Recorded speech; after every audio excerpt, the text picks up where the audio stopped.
Good morning and good afternoon, everyone, depending on what part of the world you are joining us from. And welcome to this exciting panel discussion on leading the climate movement, youth in environmental advocacy. My name is Cesar Zamora, and I'm honored to serve as a member of the Charter for Compassion Board of Trustees. It is truly inspiring to be here today, surrounded by this generation of leaders who are stepping up in unprecedented ways to fight for the future of our planet. The youth we'll hear from today are not just the leaders of tomorrow, but they are also the change makers and leaders of today. Their passion, creativity, and boldness have sparked a global movement calling all of us to act now with urgency and compassion. Our conversation today will highlight how young advocates are shaping the climate conversation, holding governments and corporations accountable, and driving real and impactful change. We'll explore their journeys, their challenge that they face, and how we as community we can support and amplify their work. Thank you all for being here and for the commitment to building a more sustainable and just world for all. Let's dive into the important conversation today. And first, I would like to introduce our distinguished panelists. Um, First, I would like to start by introducing Greshma Raju. Greshma is an accomplished climate and peace educator with an extensive experience in interfaith dialogues and environmental peace building. She's the founder of EcoPeace Teen Cafe, an innovative online education program designed for teenagers. This program emphasizes community care, environmental protection, and social justice, and nonviolent communications. Her leadership and commitment to these values is also reflected in her role as a Global Council trustee for the United Religions Initiatives, a global grassroots interfaith organization dedicated to promoting peace and justice. Now, I would like to introduce Kaluki Paul. Kaluki is a Kenyan-based climate advocate and environmental defender working to champion meaningful youth engagement to climate action. His background in environmental conservation and natural resource management from the University of Nairobi in Kenya. Kaluki is also the executive director of Keri Environmental Action Network, um, immediate regional director of Africa and global director of Inuka at Youth for Nature. His key focus for Africa's in a nature-based solution, land restoration, deforestation, food systems, transformation of youth leadership across spaces. He is the program manager for Africa Youth Caravan to United Nations Frames Conversation on Climate Change, the COP projects, and Kaluki is an impact storyteller, trainer, nature-based solution expert, fundraiser, youth leadership advocate, and mentor for restoration champion. Now I'm gonna introduce you to Kekesha Basu. Kekesha is a United Nations human rights champion and the founder president for the Green Hope Foundation, who is a recipient. She's a recipient of Canada's Mentor Service Medal for her work in sustainable development and human rights. She's also a Forbes 30 under 30 National Geographic Explorer, UNCC D Land Hero, UN Habitat Young City Champion, a trustee for the Parliament of World Religions, and one of Canada's top 25 women of influence. Kekeshan has an MBA from Cornell University. And lastly, but not least, Christian Knoll.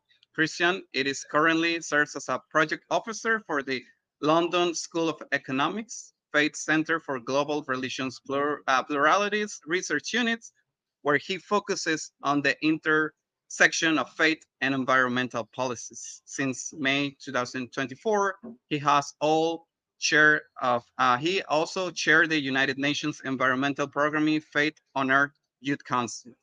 Prior to joining the London School of Economics Faith Center, Christian worked as a parliamentary intern in the UK House of Commons and the German Bundestag as part of the International Parliamentary Stipend Program. So, welcome everyone, and welcome again to our distinguished panelists. And now I would like to move on to the questions. Let's hear from our distinguished panelists.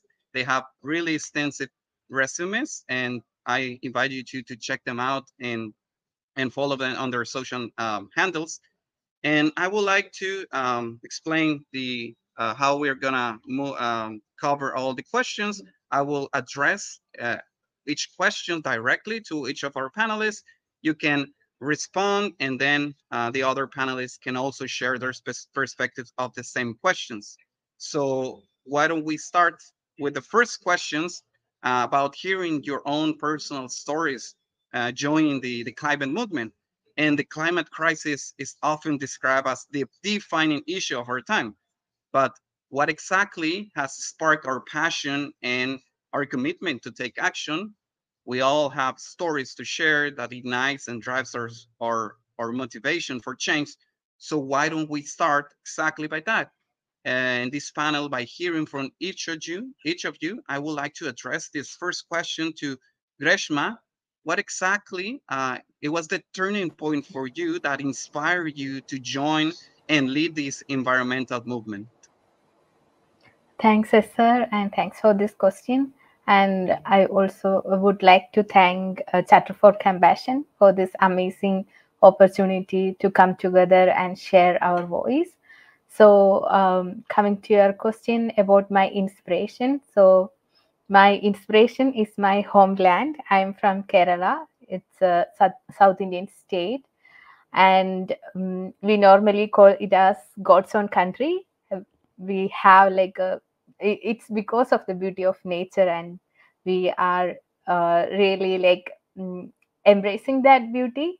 But for the past few years, we are really witnessing the worst form of climate change impact, from floods, landslides, and all the worst forms are here. So we are really struggling, um, because of this climate change effects. So I started my movement or my project called Eco Peace Teen Cafe in 2021. So during that time, we had like also faced COVID-19. We were in the second phase. Then I really thought like we really need a platform to share hope, and this is especially dedicated for teenagers. So I created this platform to share hope and bring them for taking more actions for climate and peace. So when we talk about climate change or climate impacts, it's not just talking about ecology or environment. It really affects social and peace, like in our all forms of our life. So we are trying to create this platform to share hope and share this hope with our children, their families, their community, and also we are trying to uh, create more sustainable lifestyle practices in them. So my inspiration is my land. Thank you. Thank you so much for sharing your story. Why don't we hear now from Kaluki? What was that spark that inspired you to join this movement? Thank you, Cesar, and it's a pleasure to be here equally. I come from Kenya, and it is a country in Africa that is actually along the equator. And the beautiful thing about Kenya is we have over five different types of climate types and vegetation types, and we have, drylands to tropical rainforests to beautiful oceans to inland lakes and arid and semi-arid ecosystems and all these different interplays. And as a child, I just fell in love with this sort of beauty and the difference that we experience from different parts of the country. But interestingly, my community specifically has this very dry like conditions and climate types, and so I did not like it as a kid, and I thought perhaps we can do something better to improve it and make it better. And of course, coupled with the issues of climate change, of course, most of these lands, are subject to further degradation and further soil, being, less quality, less quality. Sorry. So I started my environmental advocacy out of that basis that actually we could transform our landscapes into better ecosystems, that we could empower our communities to better take care of the environments, revitalize our soils, and actually ensure food security within the family level, the community level, and at the national level. And then, of course, around 2020, there was this big, the global crisis, COVID, that allowed me or enabled me to initiate Keen International alongside my founder, which has actually been a space for climate and environmental stewards to come together, support programs, projects, and just be part of this greater picture. So to me, the community, the environment, and the unique climates are what have inspired me to really want to engage in the climate space and be part of the solutions. Thank you. Thank you so much, Kaluki. And now, Kekasha, can you please share your story with us? Sure. First of all, lovely to be here with all of you. As always, it's wonderful to be in a space where there are so many like-minded, passionate young people who are trying to work towards a more sustainable future. So my journey started quite some time back. I always felt really fortunate to grow up in a family where taking care of the environment, helping our community was the norm. And I remember seeing my parents go out every early morning to distribute food and clothes to the less fortunate. I used to accompany them. I saw my grandmother have her own terrace garden she still has it, growing her own food, having a beautiful mini ecosystem there. And so I always thought that this love for people and planet was something that was just normal. And then I realized that it was really not normal when at the age of 7, I saw this image of a dead bird with its belly full of plastic. And this was deeply disturbing to my 7-year-old brain because I simply could not fathom how we as human beings could allow such an innocent creature to suffer through so much pain. And as a very curious 7-year-old, I started delving deeper into what this issue was. And that kind of opened my eyes to this interconnected cycle of environmental and social exploitation, realizing that the plastic that was actually in the belly of this bird was being produced by fossil fuels, the usage of which was contributing to climate change that was destroying lives and livelihoods of people as well as our biodiversity. And it was also around that time that I had attended a lecture by environmentalist Robert Swan, and his words, "The greatest threat to our planet is the belief that someone else will save it," really resonated with me. And I decided that I would start my green journey right then. And so the day I decided to do that was on my 8th birthday, which I was like, this is the day to start working on it. And my birthday is 5th June, which is World Environment Day. So I literally thought that I was preordained to become an eco-warrior. But planting my first tree on my 8th birthday was just the very first step. I realized I had a lot more to do. And so I started by engaging my fellow children at the time within my community to work towards greater community development within the climate, environmental, and sustainability space. And then due to my work, I was invited to speak at the United Nations, my first UN conference when I was 11, to share my work. But it was actually the following year in 2012 when I was invited to speak at the Rio Plus 20 Earth Summit, where I realized that there were 50,000 delegates there, but only 5 people under the age of 18, me being 12, being one of them, and that young people were just being excluded from the sustainable development, the climate space, the environmental space. And that did not sit well with me. And that was why on my return home, I decided to found Green Hope Foundation to make sure that young people and every single person around the world, they have the opportunity to learn about what's going on with our world and then take actions to solve it, addressing this unique intersectional problem that we have in the form of climate change. And now it works in 28 countries with over 500,000 people. So yeah, we turned 12 this year. And so that is how I started my journey in the climate movement. Thank you so much for sharing. It's truly inspiring to hear your passion, and really cool that maybe it seems like you were born to this right from your own date of birth. So cool to hear your story. And Christian, can you please share your story with us? Yes, thank you very much, Cesar, and it's wonderful to be here. It's fantastic to be able to speak at a conference which is hosted by the Charter for Compassion, and I think compassion is something that we are lacking in this environmental movement, and something that my work focuses on, how we can bring compassion and other deeply held values and belief systems back into the discussion. So as you may hear from my accent, I'm originally from the United States, but I really grew up traveling around the world. I lived in Europe and South Korea, and most recently in Jerusalem. My father's a diplomat, so much of my childhood was spent around the world, learning about different ways, different worldviews, different ways of doing things.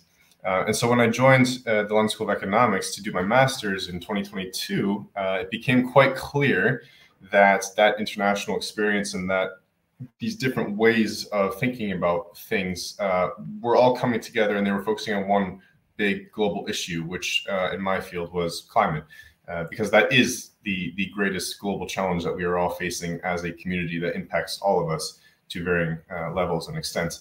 And one thing that I noticed in my studies is that so often my lecturers and the research I was doing, it would be an equation of, we know what the problem is and we know what the solution is, but somehow the bridge between those two isn't being built. So that was one problem that I identified and started thinking about. Another issue that I noticed was often the language that we were using to discuss the solutions to climate change were often political and technical, thinking about how can we develop new technologies to solve this issue? How can we develop new ways of getting votes for specific climate legislation, or building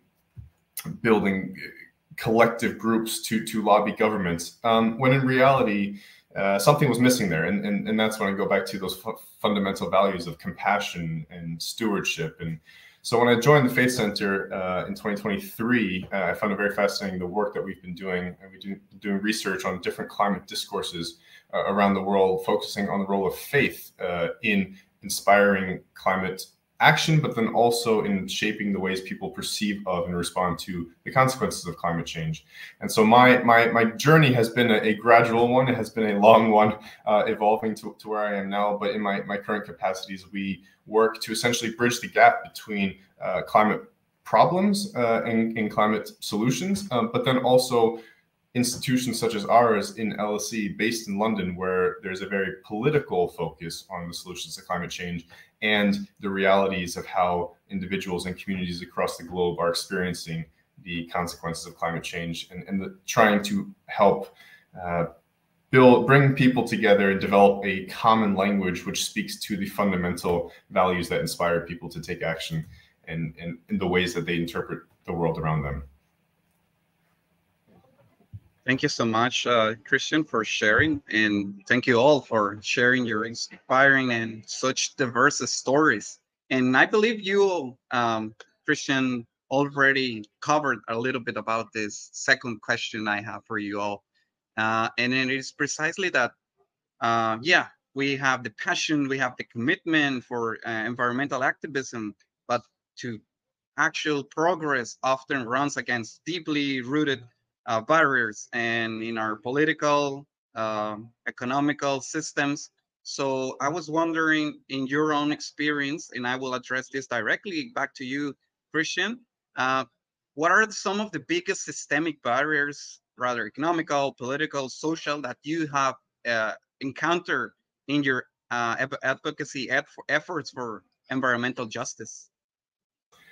Yeah, thank you. It's an excellent question. We've done a lot of work around this issue, and we hear a lot about discussions of climate justice. But climate justice is more than of how are we going to make the transition technically trickle down, as it were, and benefit everybody. It is fundamentally about how do we frame what it is we're trying to do. So in our work, we've run workshops internationally. We've done some workshops in Egypt and Indonesia, and there we just encounter a much different language of climate change. And so whereas, as I mentioned, we want to approach it, we being based at the London School of Economics, for example, we talk about technical solutions. Well, often that language isn't how climate change is discussed in Indonesia and in Egypt and so forth. And often there, in fact, it is much more of a moral human issue and also a profoundly spiritual one, that how are these consequences of climate change, whether it be rising heat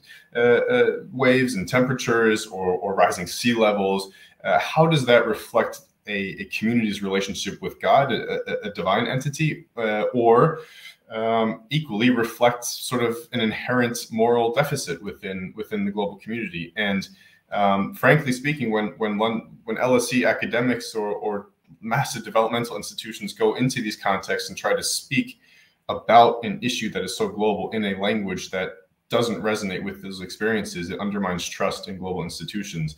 And I think that is one of the key barriers to climate justice and even just climate progress, is that lack of understanding of what the experience of climate change is like. And so we are working to develop a common language, which is rooted, again, in those fundamental spiritual and religious imaginations about the world around the communities and also on the global level. Wow, that sounds amazing. I would like now to invite Kekesha to share what are those systemic barriers that you have encountered in your journey. Sure. Yeah, I think that, as someone who's worked in so many different parts of the world, I would also echo the fact that climate change is viewed differently in different parts of the world. But more importantly, I feel like the lack of understanding and how it's an intersectional issue and how there's no one size fits all solution to address it. I feel like that is still something that is not, taken into account enough, because we still see climate change as something that's just related to data points. And if we reduce our carbon emissions, that's it. But it does have a very human impact. It has an economic impact, and it has a severe environmental impact as well. And working in different parts of the world, we are able to witness that on a daily basis. The other thing that I would say is that for so long, it's been affecting what the Western world deems the global South, that it's just become normalized there. So now that it's actually impacting these so-called global North communities, people are like, oh my gosh, climate change is at our doorstep. But it's been there for a really, really long time. The Western world has just chosen to ignore that, and the Western media has chosen to ignore that. So I feel like breaking through that barrier of misinformation and just like kind of hiding behind this facade of, oh, everything is fine. I think that is one of the other really big barriers that exists as well. And the final thing that I would say is that in terms of logistics and actually making sure that we're able to enact climate justice at the ground level, funding is probably the biggest challenge right now. As a grassroots actor, I can definitely attest to that. And I feel like the money is still not going to where the action is actually happening. There is a lot of talk about what goes on at the highest levels of policymaking. There's a lot of commitments that are out there that, oh, look at this company or this institution committing X billion dollars to fighting climate change. But where is the money actually going? It's definitely not coming to the grassroots. So that is a really, really big barrier that still exists. And when it comes to organizations that are run by women, by young women and young women of color, that gap is even bigger, because we're simply not getting the money there. But the problem is that, if we as a grassroots actor, like with Green Hope Foundation, with the amount of money that we have, if we're able to enact that much change globally, why is it that institutions with way more money, why can't they do more? So it's really about investing smartly and ensuring that we're actually able to bring about change. So I would say that those are the kind of three main barriers and systemic barriers that I've seen, that if we're kind of able to break through them and like eradicate them, we would be able to have a much more climate smart world. Thank you so much for sharing. And just remember how you mentioned in the first participation of yours, how these barriers are also interconnected, no? And we have to address them all together at the same time. Now I would like to invite Kaluki to share what are those barriers that you have encountered in your work in Kenya or anywhere else in the world. Definitely, and I think mine will not even be any different from Christian and Kesha. And especially on the big one, the big elephant in the room for me is financing and resources. For the most part, many of the people in the communities, including young people, young women, farmers, and those indigenous communities, are the very people who have been at the forefront of climate action, climate justice, landscape restoration, and protecting the very territories that many people are now enjoying. And you find most of these communities or these groups are not actually financed or resourced to even be able to scale their works, to be able to invest in livelihoods and alternative processes to ensure that while they're protecting, restoring, and managing their ecosystem, they still have something for their livelihoods, for their businesses, and to actually create strong, resilient systems to protect them from the impact of the climate crisis. So financing is a big, big elephant in the room. And in the climate space, especially, you've heard about the climate finance, the loss and damage. Now there's a new collective quantifiable goal on climate finance, and every year it's commitment upon commitment. But how much of this money goes to Africa? How much of it goes to Southeast Asia? How many of it goes to Australia? How much of this money goes to Latin America? The answer is correct as mine is very negligible, and at times it's tied to political will, which brings me to the next question: lack of political goodwill. For the most part, we've seen our political leaders every time they make very nice, campaigns, very nice elective pronouncements, but even make very nice legislature, and this legislature goes and sleeps in the very offices that they make them. So whereas there's a lot of very nice, fabricated reports, legislatures, and laws, the enactment becomes a problem. And the buck starts and stops with the political leaders. We can do everything we want to do, but without the political goodwill, all our efforts are not based on anything. And so a strong political will is also lacking, and is a big barrier when it comes to these issues. And the final one that I believe Christian mentioned on is actually on language. And we've seen, even from a scientific perspective, the IPCC assessment, the climate reports, they are very big and heavy jargon, which to the common ordinary citizens, the understanding of what science is telling us becomes a challenge. So unless we invest in, a community-centric research and breakdown of, these science into consumable formats that communities can then take up and actually use it for information on how they can do, their on the ground, interventions, then we still face a big issue. So the language barrier in terms of bridging science to actual on the ground actualization of the project becomes another barrier. And I would hope that, leaders can sort of, and even us as young people, can actually do some interventions and even employ the power of storytelling to bring down and break down these barriers and ensure that we empower communities and we inform them as much as possible to continue taking action, and also be backed by the data and the evidence on the ground. Thank you so much, Kaluki, for sharing. To close this, before moving to the next question, I would like to invite Reshma to share what are those barriers that you have encountered. Yeah, I'm just echoing what other panelists shared with us. We always experience the lack of willingness from the political side, and also the climate finance is a big challenge. And I also wanted to mention, like, I'm working with the teenagers, and sometimes when we ask, like, what is the major issue you are currently faced, and I never heard climate change get its priority. Like, I never heard them sharing that as the priority one. So still there is a lack of awareness about the issues happening because of the climate change issues at the grassroots level. So still we need to educate them what are the issues. And also I felt like after all these issues, like especially the impacts created during the landslides or floods, then our immediate thought is to, like, how to rebuild. and how to rebuild our own life and how to rebuild our society. So then also it becomes like an issue of economic survival of people.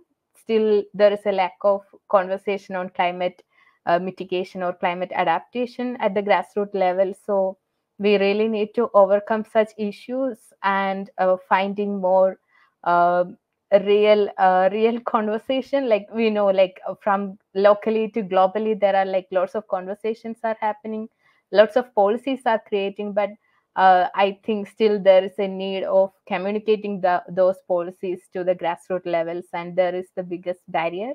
And funding to this grassroots movements is another big challenge, like especially for young people. Like we still have like more innovative ideas, but how to implement those?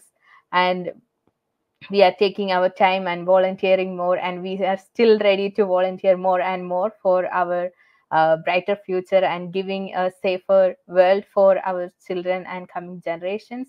But still we need the support from the community, support from the government, and still we know that to be able to be there in the global conferences or going to the COP, still it's a challenge. Like how can we access to these places? Still it's a kind of privilege to be there.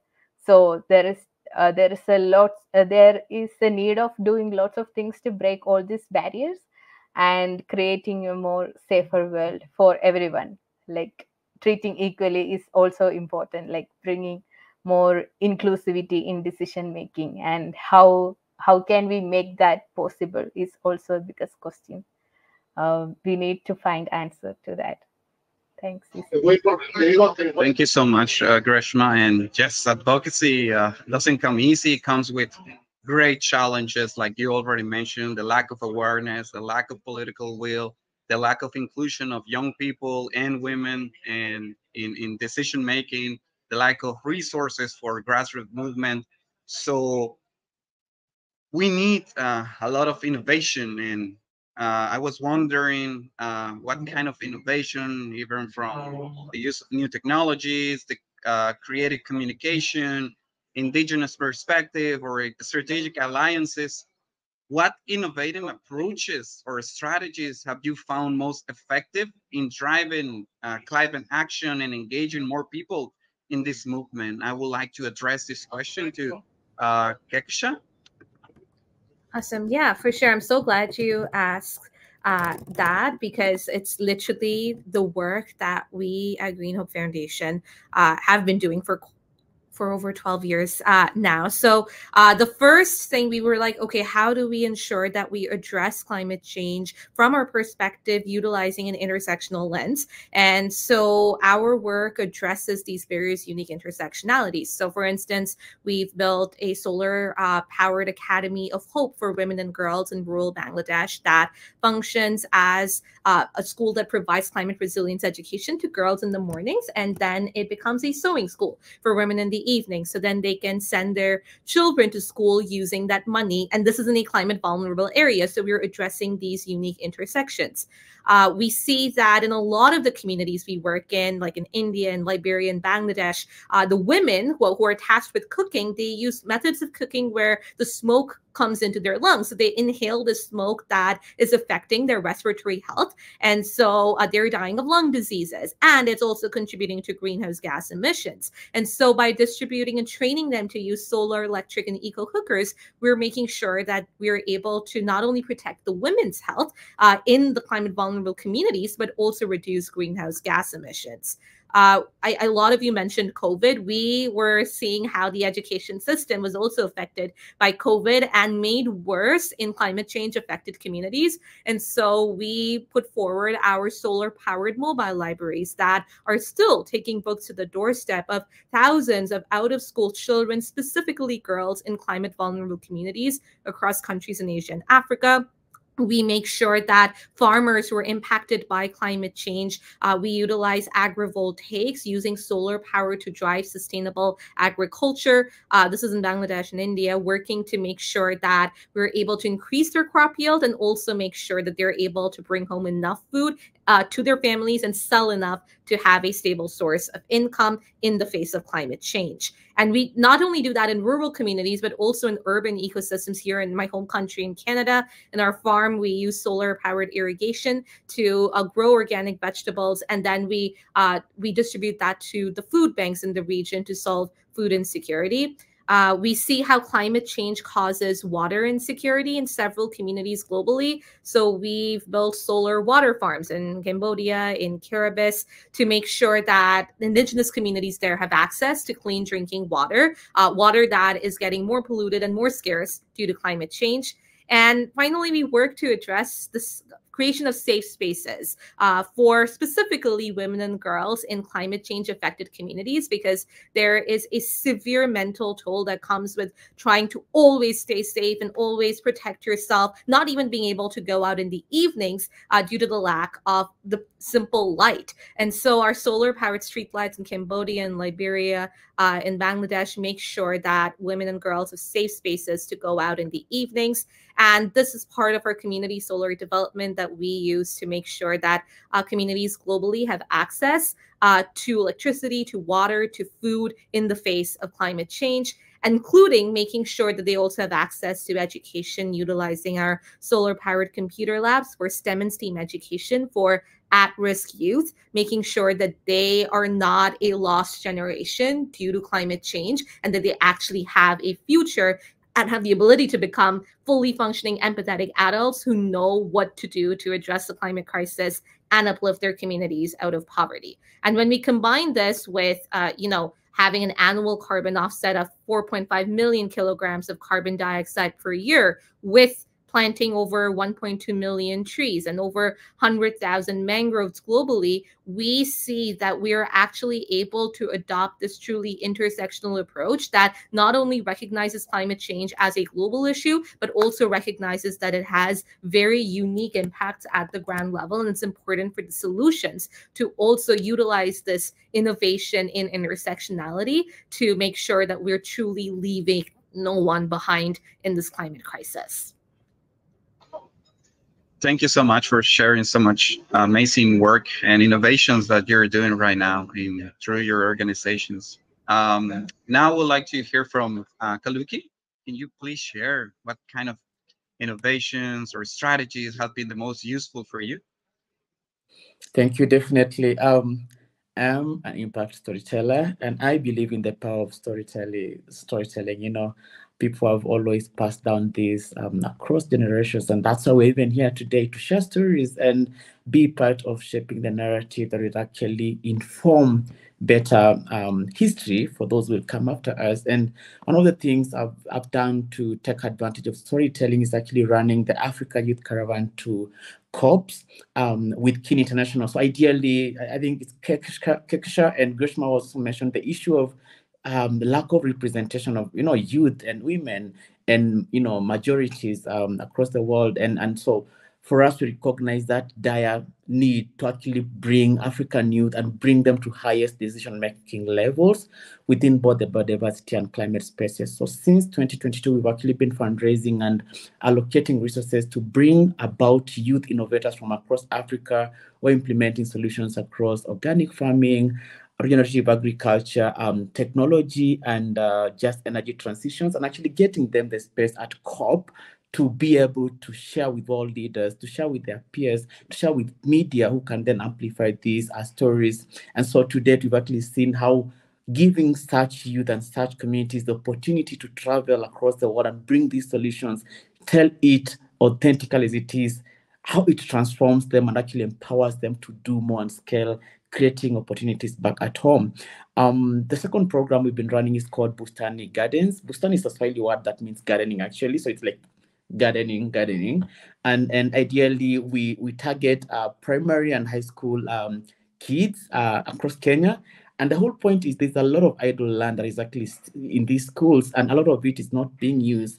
And at the same time, there is not a conservation education curriculum that goes into these next generation of all leaders. So we partner with schools and county governments across Kenya to see how we can partner and bring about an opportunity to implement a program that incorporates indigenous tree growing indigenous food, and also allowing them to learn from practical and experiential growing of these education outcomes, and ensuring they can actually take care of these fruits, harvest them, sell them if they have surplus, and actually also eat them at school or at home. And to us, this program allows the kids to then actually develop the passion and become better custodians and stewards of environmental conservation, seeing the connection between the soil, the microbial biodiversity, and the fruits that they can get out of it when they take care of it and nurture these plants.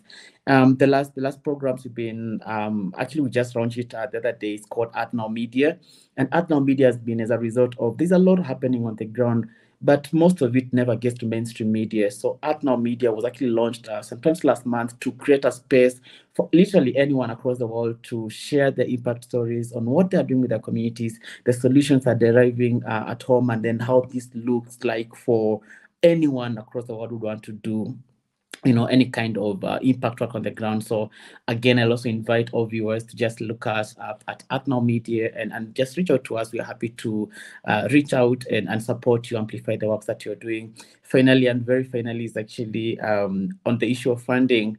Since 2020, I've actually been ranting about how exclusive the finance mechanism is for many young people and majority groups across the world. And one of the programs I created while at Youth for Nature is called Inuka.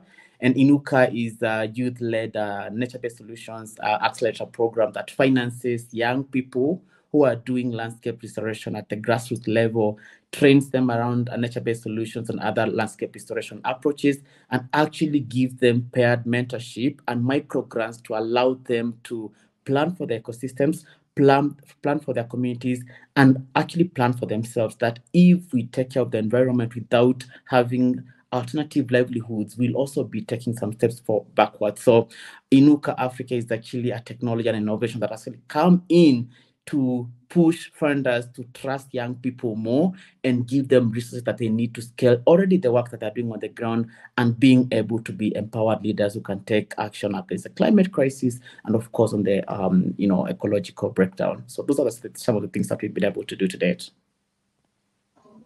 Thank you so much for sharing again your perspective. Greshma, can you please share with us what are those strategies or innovations the most effective for you? Yeah, so yeah, most of my conversation is about education and creating awareness. So I started my actually I'm an interfaith peace builder. So I started with interfaith peace building.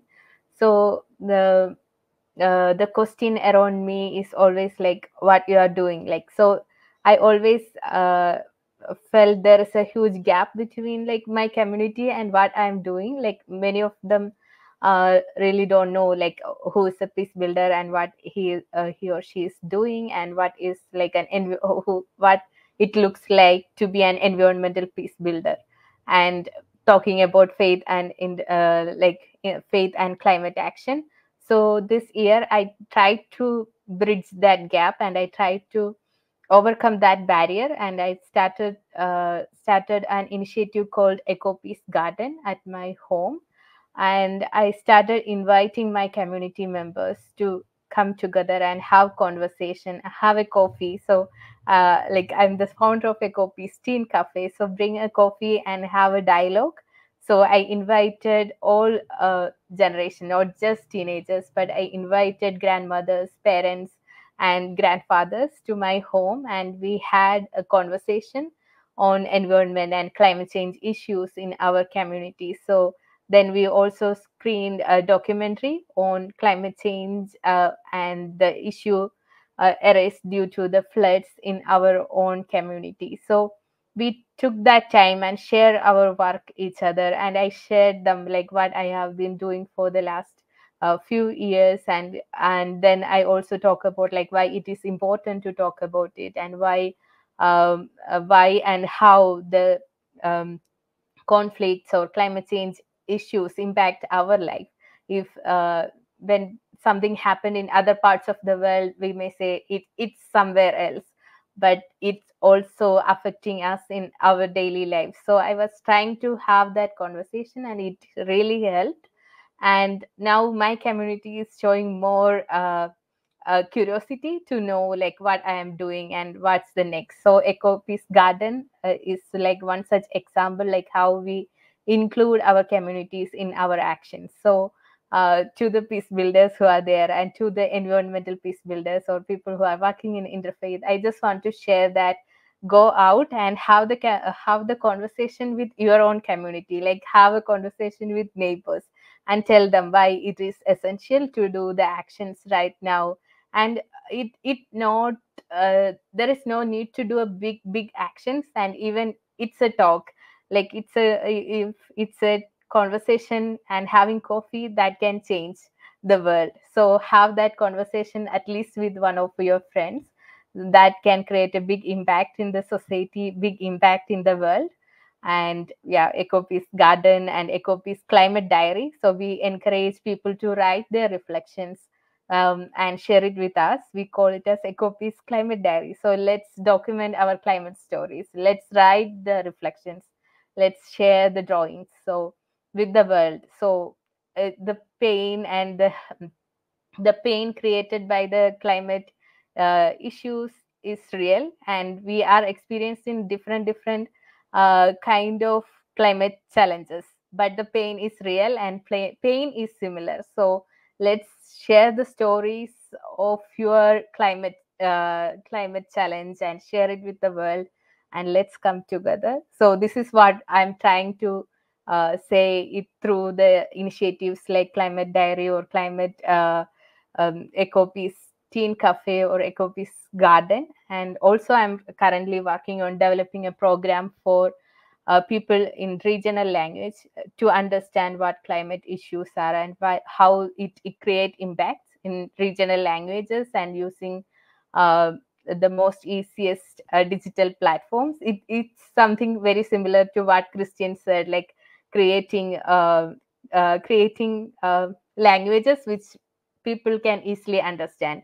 We always use jargons and big words people don't understand, but how we can localize it more. So our team is also working on that and developing content for education programs in regional languages. So we are working with the support of volunteers and university students. So that's these are some of my work, and I call it as innovation, and it's a small action, I know, but I see that through these small actions we can bring big changes. Thank you.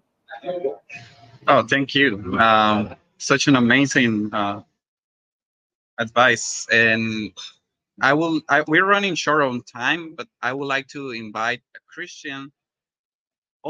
Just and to answer this question about your experience with innovation approaches, and also as we close this panel, I would like to invite all of you to share what key message or piece of advice you would like to leave to all the young people that might be hearing this amazing panel, and to stay committed and to drive meaningful change in the environmental movement. Please, Christian, can you please share from your experience those innovations and perhaps a piece of advice that you will leave to the audience that might be hearing our conversation? Absolutely, yeah, and I'll be brief because I want to give my fellow panelists more time. But I think inclusion is more than just bringing people to learn from the experts. Inclusion is broadening the definition of what it means to be an expert. And so in our work, we've tried to disrupt that dichotomy of expert and learner by actually opening up the space when we host workshops to participants and learning from them. And that's not a new and innovative thing in and of itself per se, but the way we apply spiritual traditions and religion to that is. And so one of the things we've done is host workshops and ask, for example, young Muslim and Christian clerics in Egypt, how would you speak to your congregants if there is a major environmental disaster that happens? Similar conversations in Indonesia. How do you engage your constituents within your religious community in these discussions? And what we found is because over 80% of the global population is of faith, the reach that these clerics and these religious communities can have is tremendous. And so rooting it in scripture and in theological tradition and engaging them in that conversation, one, takes the expertise away from us, but then also allows for an opening of discussion that doesn't focus on something that is very scientific or jargony or technical, but very real and internal. So that's the innovation. Real briefly, key message. I think it is so important to build bridges. And so the very succinct, clear message is just listen more. Listen to what people's experiences are. Listen to the language that they use, and try to incorporate that into your work. It's not about what we think or what we have to say. It's about what we collectively can learn from each other. So thank you very much. And I'll hand it over to my other panelists. Thank you so much, Kaluki. Key message or piece of advice you would like to leave our audience with? Definitely. Simply, nature is the basic technology we have. Nature is the perfect example of compassion. Let's learn from her. She gives without questioning, and she replenishes us. So in everything you're doing, think about the compassion of nature. Let her inspire you to do your action. And for sure, you can do much when you listen to her. And don't get tired. Please just start where you are. Don't be overwhelmed. It's possible, and it's okay to be tired. But remember, love yourself, be kind, be compassionate. The world is there for you as you are there for it. Thank you. Beautiful. So listen to other people, listen to Mother Nature. Greshma, one last piece of advice you would like to leave our audience with? Yeah, small actions are big wins. So don't worry like how small it is. And even if you are like worrying to take that small action, so don't worry, like the world is with you. If you show the courage to take the first step, I'm sure there are millions of other young people there to support you as volunteers, or like, yeah, in taking a small step with you together. So small actions are big wins. So yeah, take that action, and never too late to take that action. And yeah, and thanks to all my panelists here, like you are awesome.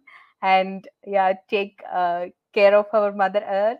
And yeah, I'm super happy to listen to you, and thank you so much for all the work you do. Thank you. And Kekashin, can you please share?